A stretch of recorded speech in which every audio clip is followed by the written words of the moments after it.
내년 2024년도 트렌드 변화 가운데 하나가 도파민입니다. 도파민이라는 말하고 파밍이라는 말을 결합한 말인데, 도파민은 신경 전달 물질 가운데 하나입니다. 지금 이제 대표적인 신경 전달 물질 세 가지를 제가 이렇게 그림에 가져왔는데, 도파민은 뭐냐면 쾌락을 주는 신경 전달 물질이라고 할 수가 있겠죠. 그리고 파밍은 이제 게임 때 아이들이 쓰는 게임하는 그 용어인데, 게임 캐릭터의 능력을 향상시키기 위해서 농작물을 수확하듯이 아이템을 이렇게 모으는 것을 파밍이라고 이야기합니다. 농부가 수확하는 것을 파밍이라고 이야기를 하지요. 그래서 도파민과 파밍을 결합해서 도파민이라는 말을 만들어서 이걸 이제 이야기하면, 도파민은 즐거움을 가져다 줄 수 있는 도파민이 분출되는 행동이라면 무엇이든지 시도하고 모아보려는 노력을 의미합니다. 결국 엉뚱하고 기발하고 지극히 무의미한 일들이 시선을 끌고 역대급 도파민이 매번 기록을 갱신합니다. 지금 이제 우리가 자극적인 숏폼 콘텐츠라고 얘기를 하는데, 아마 여러분들이 스마트폰 가지고 이제 시간 때울 때 많이 하실 것 같아요. 저도 가끔 그렇게 하는데, 유튜브에 짧은 동영상, 쇼트라고 그러죠. 그 다음에 뭐 인스타에 보면 릴스라는 게 있고, 그 다음에 틱톡 같은 게 바로 짧은 영상, 한 30초나 10초 정도. 그 짧은 거를 계속 보는 거예요. 그죠? 뭐 1시간, 2시간 이렇게 보다 보면 시간은 금방 가는데, 보고 나면은 뭘 본지 몰라. 그죠? 근데 잠시 볼 때는 자극적이고 신선하고 새로운 거고 신기한 거기 때문에 집중을 하지만, 그렇게 짧은 것들이 계속해서 이렇게 지나가 버리면 나중에 뭔 뭔지를 모르고 뭘 뭔지를 모르고, 특히 아이들 같은 경우는 그런 이미지 때문에 뇌를 이렇게 죽여버립니다. 우리 어른들은 이제 뭐 더 이상 뇌가 죽지는 않고 그냥 세월 따라 이렇게 죽어가지만, 아이들은 한참 자라는 뇌인데 이거를 계속 보다 보면은 뇌가 죽어요. 그래서 참 우리 아이들도 걱정이 되고, 많은 아이들이 이런 식으로 짧은 숏폼 콘텐츠를 바라보고 도파민을 분비하는 더 자극적인 것을 찾다 보니까 이제 뭡니까? 분노 조절이 안 돼요. 지금 시대 문화가 이런 도파민을 추구하는 시대로 변화되었다, 그런 이야기입니다. 그래서 오늘날 도파민은 피할 수 없는 추세입니다. 결국 신앙도 여러분 재미를 추구하는 겁니다. 우리 신앙도 재밌고 자극적이고 뭐 이래야 돼. 이게 이제 도파민 복음의 시대라고 제가 그렇게 이야기를 하고 있는데, 자, 그러나 도파민이 인간에게 행복감을 느끼게 해주지만 새로운 자극에만 이 도파민은 분비가 돼요. 그래서 시간이 지날수록 점점 더 자극적인 쾌락을 추구하는 거죠. 우리 마약 중독자들이 더 자극적인 마약을 찾는 거하고 똑같습니다. 이 재미를 추구하는 게 바로 이 도파민 중독이라고 할 수가 있습니다. 이때 필요한 것이 바로 뭐냐면은 세로토닌이라고 할 수가 있습니다. 세로토닌은 마음을 편안하게 갖고 명상하고 다른 사람을 도울 때 나오는 호르몬이 바로 세로토닌이라고 할 수가 있습니다. 이 도파민 시대에 종교가 쾌락을 쫓아 재미만을 추구하는 것이 아니라 기도와 봉사를 통해서 세로토닌을 분비하지 않으면 한국 교회는 우리 신앙은 모래 위에 집 지은 집과 똑같은 거죠. 이것이 바로 참된 영성의 회복이라고 할 수가 있습니다. 이렇게 도파민 복음 시대에 대항하는 세로토닌 영성과 신앙이 한국 교회에 놀라운 질적 부흥을 만들어 줄 것입니다. 제가 이제 이왕 신경전달 물질이 나와서 하는 이야기인데, 또 다른 신경전달 물질이 있습니다. 위에서 보면 이제 노르아드레날린이라고 하는데, 그냥 아드레날린이라고 이야기를 하죠. 인간이 공포와 두려움을 느낄 때 분비되는 신경전달 물질을 아드레날린이라고 이야기를 합니다. 우리 인간은 스트레스나 위험한 상황에 부닥쳤을 때 뇌의 특정 부위에 아드레날린이 분비가 됩니다. 그리고 아드레날린은 혈액순환을 통해서 신체의 다양한 조직과 장기에 전달되어 신체의 반응을 촉진시킵니다. 심장 박동수와 혈압을 증가시켜서 근육에 혈액을 공급하면 막 근육이 이제 우리 아주 힘이 이제 나는 거죠. 또 뇌에도 혈액을 공급해 가지고 아주 막 재빨라집니다. 이렇게 생리적인 변화를 유발하고, 그리고 이 아드레날린은 스트레스 상황에서 신체의 반응을 조절하는데 아주 중요한 이제 역할을 하게 되는 거죠. 그래서 이 세 신경전달 물질 아드레날린은 아주 민첩한 이제 뭡니까 운동량을 이렇게 가져다 주는 것이고, 그리고 도파민은 쾌락을 추구하는 것이고, 세로토닌은 편안한 마음을 추구하도록 만드는 것이라 할 수가 있습니다. 사실 뇌에서 분비되는 아드레날린은 과거 우리 인간이 수렵시대에 빨리 도망가거나 위험에 대처하기 위해서 필요한 생존 전략이라고 했습니다. 저 앞에 이제 나를 해하려고 하는 동물이 오는데 세로토닌이 이렇게 분비되면은 그냥 잡혀 죽습니다. 그죠? 그리고 막 이 아드레날린이 분비되어 가지고 딱 보고 빨리 막 도망가는 거죠. 자, 그러나 최근에는 이제 이 아드레날린은 언제 분비가 되냐면 우리가 두려움과 공포를 느낄 때 아드레날린이 분비된다고 이야기를 합니다. 자, 이렇게 도파민 복음 시대에 대항하는 아드레날린 영성은 그리스도의 십자가를 따르는 정신이라고 할 수 있습니다. 하나님을 공경하지만 두려워하는, 곧 경외하는 영성이 바로 아드레날린 영성이라고 할 수가 있습니다. 따라서 도파민 복음의 시대에 재미와 쾌락만을 추구하는 이 도파민 시대에 세로토닌 영성, 남을 돕고 봉사하고 그리고 배려하는, 거기에서 분비되는 이 세로토닌 영성과 하나님을 두려워하는 아드레날린 이 영성이 한국 교회를 변화시킬 것이다. 저는 그렇게 생각을 해보게 됩니다. 우리 그림을 한번 넘겨보겠습니다. 일찍이 실존주의 철학자 키에르케고르는 기독교 신앙을 뭐라고 이야기하냐면은 그리스도교 신앙은 공포다, 이런 이야기를 합니다. 이 이야기는 이제 창세기 22장에 나오는 아브라함의 이삭 제물 사건을 공포로 읽는 것입니다. 이 키에르케고르가 말하는 공포는 이성적이고 윤리적인 이 칸트적인 세속적 휴머니즘과 차원이 다릅니다. 물론 이 사건을 신앙적 차원으로 이성에 대한 신앙의 우위로 해석하는 일반적인 해석하고도 다르죠. 또한 신에 대한 인간의 조건 없는 굴복과 여호와 이레라는 예물을 준비하시는 하나님이라는 그 해피엔딩 역시 키에르케고르하고는 또 그리스도교 신앙은 공포라고 말하는 이러한 키에르케고르 신앙과는 또 다릅니다. 자, 그러면 이 말을 어떻게 해석을 해야 될까? 키에르케고르는 이 사건에서 신앙이라는 것이 자신의 실존을 파괴하는 것임을 고백하는 겁니다.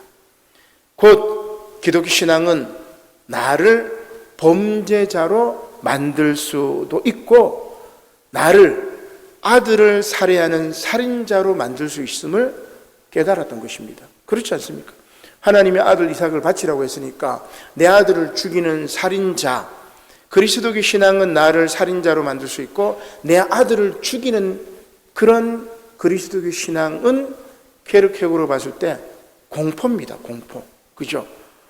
엄청난 공포입니다. 따라서 세속화된 교회가 약속하는 위안이나 안락, 그죠? 예수 천당, 예수 믿고 복 받으시오. 모든 것들이 만사 형통할 것이요. 이게 도파민 복음이죠.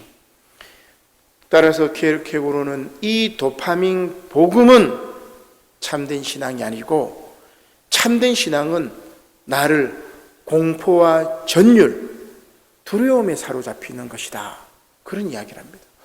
어제도 깜짝 놀랐는데 그렇습니다. 참된 신앙은 이렇게 나의 실존을 파괴할 수 있는 칠흑 같은 수수께끼와도 같은 신 앞에 공포로 마주서는 것입니다. 좋은 말로 우리가 이것을 신 앞에 선 단독자라고 이야기하는데 코람데오, 하나님 앞, 이렇게 이야기를 할 수가 있겠죠. 이것이 바로 아드레날린 신앙입니다. 그리고 이 차원에서 마음을 편히 갖고 명상하고 기도하며 신앙의 본질을 회복하고 봉사하고 섬기는 것이 또한 세로토닌 신앙이라고 할 수가 있겠죠. 결국 루터로부터 시작된 종교교육의 시작은 케르케고르의 공포 앞에 선 나약한 인간으로, 그리고 봉사하고 섬기는 일꾼으로 귀결이 되는 것입니다. 자, 그러나 오늘 제목처럼 제2의 종교개혁은 이러한 케르케고르의 나의 공포가 아니라 우리 모두의 공포로 나가야 합니다. 이제 이 그림이 뭐냐면 이탈리아의 전성기 르네상스 시대에 활약했던 화가입니다. 티치아노 베첼리오의 작품인데 제목이 뭐냐면 이삭의 희생이라는 제목입니다. 1543년에 그린 그림인데, 자, 이 그림을 보면 아브라함이 아들 이삭의 머리를 잡고 칼로 치려는 순간 천사가 급하게 제지하고 있는 그림입니다. 그러나 그림을 자세히 보면 그림의 중심은, 여러분, 그림의 중심은 어디겠어요? 아브라함의 얼굴이 초점에 잡혀 있지만 지금 이 화가는 이 그림의 중심을 뭐로 보고 있냐면, 제가 오른쪽 옆에 이렇게 확대를 했는데 바로 이삭의 얼굴입니다. 아버지에 의해서 죽임 당하기 직전에 그 이삭의 얼굴을 보라고 이 베첼리오는 이야기하고 있는 것입니다. 이 말은 무슨 말이냐? 지금 우리는 이 아브라함과 이삭 이야기를 들을 때 아브라함의 믿음, 자기 아들을 죽이기까지 하나님에게 순종했던 행함이 있는 아브라함의 믿음에 초점을 맞추는데, 그것이 아니고 지금 아버지에 의해서 죽임을 당하는 저 아들 이삭의 공포스러운 모습을 보라, 그 얘기입니다. 저는 깜짝 놀랐어요. 이것은 아브라함의 공포뿐만이 아니라 아들 이삭의 공포도 보라는 것입니다. 나의 공포는 물론 타자의 공포에도 민감하라는 것입니다. 따라서 저는 루터와 케르케고르나 현대신학자 불트만이나 쭉 이렇게 이어진 신 앞에 선 단독자, 개인으로서의 이 서양 신학의 실존적 인간 이해에서 공동체적 인간 이해로 신앙 고백의 패러다임이 바뀌어야 된다라고 생각합니다. 이것이 바로 제2의 종교개혁의 시작입니다. 이것은 신 앞에 선 공동체로 우리의 신앙을 고백하는 것입니다. 결국 이삭은 구원을 받죠. 아버지와 아들의 관계가 다시 회복이 됩니다. 기독교 신앙은 이렇게 공포를 넘어서 아들과 아버지의 관계가, 공동체 구성원들의 관계가 다시 복원되는 것입니다. 물론 이제 이 말씀은 그 당시 어린아이들을 제물로 바쳤던 그런 이방 신들의 제물 사건을 이렇게 해체하는 그 시작이기도 하지만, 아무튼 깨어진 관계가 다시 회복이 되고 신앙이라는 폭력으로 타자를 억압하는 것으로부터 해방이 되는 것이 바로 신 앞에 선 공동체로서 하나님을 고백하는 것입니다. 오늘 세번문 말씀은 제2 종교개혁인 신 앞에 선 공동체를 파괴하는 이들에 관한 말씀입니다. 먼저 복음서에는 신앙이라는 이름으로 예수님을 책잡으려는 바리새인에 관한 말씀입니다. 그리고 서신서 말씀은 공동체 안에 가만히 들어온 이들에 관한 말씀입니다. 이들은 하나님의 은혜를 방탕한 것으로 곧 도파민 복음으로 바꾸며 예수 그리스도를 부인하는 이들입니다. 따라서 구약 말씀에서 학사인 에스라 제사장은 자신에게 주어진 종교적, 정치적 권한을 행사하여 종교개혁을 단행하는 것입니다. 이것은 하나님 앞에서 죄를 자복하는, 앞서 케르케고르식으로 이야기하면 심판주 하나님 앞에서 공포와 전율을 느끼는 그러한 아드레날린 신앙이며, 순종하며 말씀을 따르고 봉사하는 세로토닌의 영성이라고 할 수가 있습니다. 오늘 우리 복음서 말씀을 읽었는데 복음서 말씀을 같이 한번 보겠습니다. 마가복음 12장 13절 말씀이죠. 그들이 예수의 말씀을 책 잡으려고 하여 바리새인과 헤롯 땅 중에서 사람을 보내매. 자, 바리새인들은 어떻게 하면 예수님의 예수님을 말의 올무에 걸리게 할까 하고 상의를 했던 사람들이죠. 그들은 예수님이 누구이며 진리가 무엇인지는 관심이 없습니다. 단지 예수님의 말씀을 책잡고 실족하게 하고 함정에 빠뜨리려고 예수님과 대화를 했던 사람들이죠. 헤롯 땅도 마찬가지입니다. 이 헤롯 땅은 이 정치 지도자들을 말하는 거죠. 그런데 놀랍게도 납세, 세금, 인두세라고 얘기를 하는데, 이 납세의 문제에 있어서는 친로마적인 헤롯 땅하고 로마와 같은 이방인의 통치를 부정하고 납세를 반대했던 바리새인들은 서로 적대적입니다. 서로 적대적인 이 두 그룹이 예수님을 책잡으려고 함께 결탁을 한 거죠. 예수님을 죽이는 일에는 서로 이 두 적대적인 그룹이 하나가 되어가지고 예수님에게 사람을 보내가지고 예수님을 해코지하려고 이렇게 시험하는 그 장면입니다. 적의 적은 동지라고 볼 수가 있겠죠. 아무튼 이 두 적대적인 그룹은 사람을 보내어서 예수님에게 묻습니다. 가이사에게 세금을 바치는 것이 옳습니까? 그럽니까? 근데 이 두 질문은 어떤 대답을 해도 한쪽에는 걸립니다. 만약에 이 예수님이 결코 빠져나갈 수 없는 올무의 이 질문인데, 만약에 예수님이 세금을 바쳐야 한다고 이야기하면 바리새인들은 예수님을 어떻게 해요? 민족의 배반자라고 몰아서 예수님을 죽이려고 할 것입니다.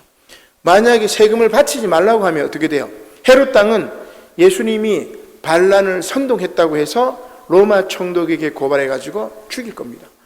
아주 교묘하게 두 집단이 딱 결탁해가지고 예수님을 죽이려고 했던 것이죠. 자, 사진을 한번 넘겨보면 그 12장 15절 하반절입니다.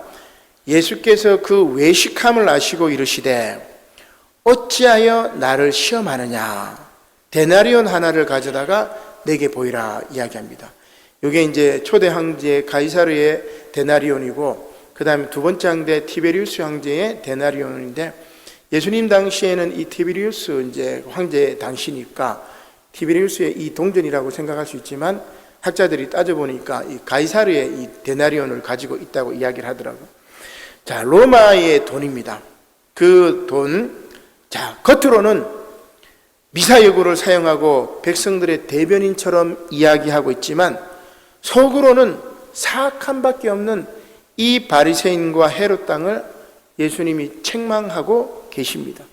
그리고 세금 내는 데 쓰는 로마의 데나리온 하나를 보여라 이렇게 이야기합니다. 그리고 이 데나리온은 성경에 보던 품꾼의 하루 품삯 정도의 금액이기 때문에 우리 돈으로 한 10만 원 정도 이렇게 이야기를 할 수가 있겠다, 그죠? 그때 예수님은 뭐라고 이야기하십니까? 가이사의 것은 가이사에게, 하나님의 것은 하나님에게 바치라 라고 말씀하십니다. 이 말씀은 온전히 하나님 말씀에 불순종한 바리새인들을 책망하며 헤롯 땅의 올무에 걸리지 않는 지혜로운 말씀입니다. 이렇게 불의한 자들은 끊임없이 예수님을 시험하여 믿음의 공동체를 파괴하려고 합니다. 이것은 예수님 당시만 아니라 초대교회 때도 그렇습니다. 거짓 교사들이 교회 안으로 침투하여 하나님의 은혜를 제멋대로 왜곡합니다. 따라서 서신서 말씀에서 유다는 하나님께서 믿지 않는 이스라엘, 불순종하는 천사들, 사악한 소돔과 고모라를 어떻게 처벌하셨는지를 상기시키며 이들과 힘써 싸우라고 권면하고 있습니다. 우리 유다서 말씀을 한번 보도록 하죠. 우리가 4년에 한번 돌아오는 말씀이기 때문에 유다서 말씀은 아주 1장밖에 없어서 생소한 말씀입니다. 거의 대부분 다루지 않는 말씀인데, 유다서 1장 3절의 말씀이지요. 사랑하는 자들아, 우리가 일반으로 받은 구원에 관하여 내가 너희에게 편지하려는 생각이 간절하던 차에 성도에게 단번에 주신 믿음의 도를 위하여 힘써 싸우라는 편지로 너희를 권하여야 할 필요를 느꼈노니, 이는 가만히 들어온 사람 몇이 있음이라. 그들은 옛적부터 이 판결을 받기로 미리 기록된 자니 경건하지 아니하여 우리 하나님의 은혜를 도리어 방탕한 것으로 바꾸고 홀로 하나이신 주제 곧 우리 주 예수 그리스도를 부인하는 자니라. 아멘. 그렇게 이야기합니다. 유다는 믿음의 도를 위하여 힘써 싸우라고 합니다. 왜냐하면 믿음의 공동체에 가만히 들어온 몇 사람이 하나님의 은혜를 방탕한 것, 곧 도파민 복음으로 바꿨기 때문입니다. 이들은 바로 영지주의자들입니다. 영적 지식을 중요시해서 예수께서 육체로 오심을 부정하는 자들입니다.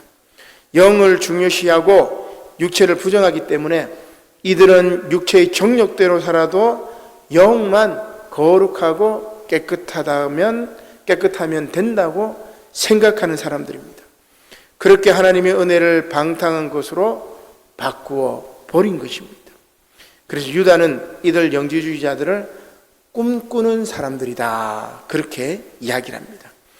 육체에 근거하지 않고 영적 환상만 쫓아다니는 이들, 바로 꿈꾸는 사람들이죠.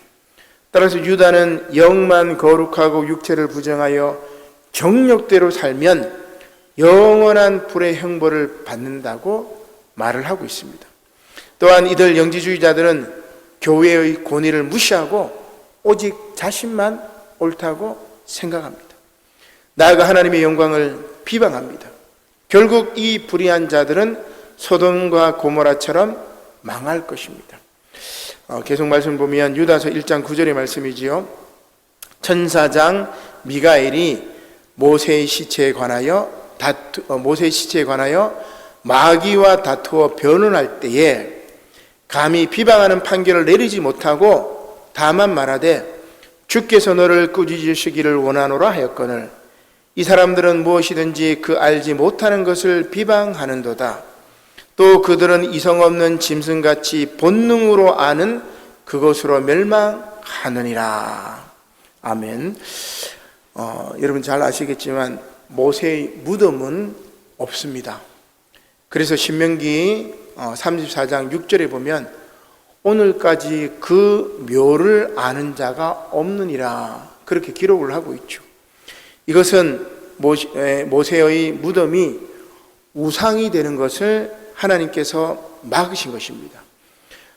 모세가 죽었을 때 당시 이스라엘 사람들이 모세의 시신을 장사할 때 마귀가 나타나가지고 온 이스라엘 사람들에게 뭐라고 이야기하냐면 모세의 죽음을 알리고 그리고 장례식을 거창하게 치르고 무덤을 저 이집트 파라오의 피라미드처럼 엄청나게 크게 지어가지고 모세를 기려야 된다고 막 그렇게 이제 유혹을 하는 겁니다.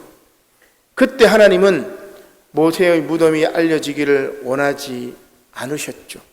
그래서 천사장 미가엘이 나타나서 마귀를 꾸짖었던 것을 유다가 지금 소개하고 있는 것입니다. 자, 그때 이제 했던 말이 뭐냐면 비방하는 판결, 저 사람이 어떻고 저떻고 저 마귀가 어떻고 비방하는 판결을 하지 않고 딱 한마디 합니다. 주께서 너를 꾸짖으시기를 원하노라. 딴 말 하지 않고 주님께서 너를 꾸짖으시기를 원하노라, 그 이야기를 합니다. 이단은 토론과 설득의 대상이 아니라 예수의 이름으로 꾸짖을 대상입니다. 공동체를 분열하고 이단들이 들어와서 이 교회의 권위를 무너뜨리고 공동체를 파괴하는 그 이단들, 그 못된 사람들 토론하고 그리고 비방하고 판결하는 것이 아니라 한마디만 하면 돼요. 주께서 너를 꾸짖으시기를 원하노라. 예수의 이름으로 꾸짖을 상대지 대화하고 토론할 사람이 아닙니다. 사실 영지주의자들은 자신들만 옳다고 생각하기 때문에 자기가 모르는 것, 자기가 이해 못하는 것 다 비방해요. 다 비방. 자기 생각만 옳기 때문에 우물한 개구리로서 다른 것들을 이해하려고 이렇게 해야 되는데 그렇게 하지 않고 내가 옳으니까 다른 것들은 다 잘못된 거예요. 그래서 공동체를 파괴하고 초대교회를 분란에 일으켰던 이들이 바로 영지주의 이단입니다. 그런 영지주의 이단을 유다는 이 천사장 미가엘을 통해 가지고 그냥 꾸짖는 걸로 끝내버려야 돼요.